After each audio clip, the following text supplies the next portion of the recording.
أنت الحبيب المصطفى أنت الأمين يا خير خلق الله خير المرسلين يا من إله الكون قد أوحى له بالنور ایسے ہی ایمان مفصل ہیں.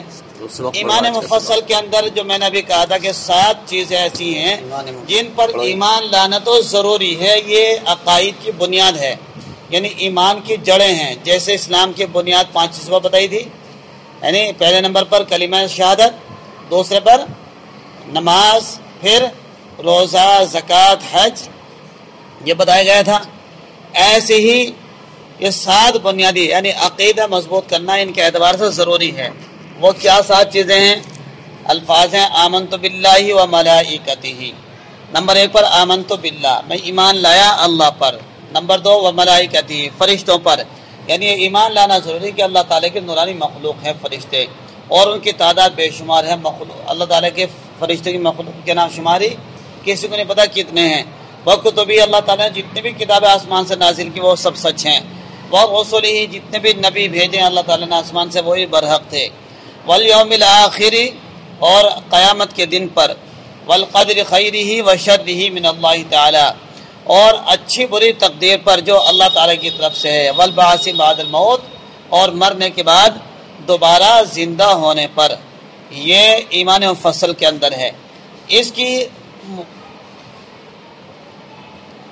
ایمان مفصل کے اندر جو 7 چیزیں ہیں ہر مضمون کے ساتھ ہم الگ الگ بیان کریں گے.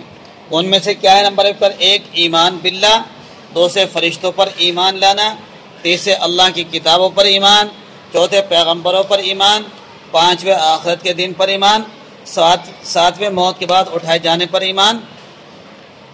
ٹھیک ہے، یہ چیزیں جو بنیاد ہیں ان 7 کے 7 چیزوں کو ہر مضمون کے تحت الگ الگ بیان کریں گے تاکہ ایمان مفصل اور مجمل کا خلاصہ ہمارے سمجھ میں آ جائے اور اس کی اہمیت کا پتہ چلے.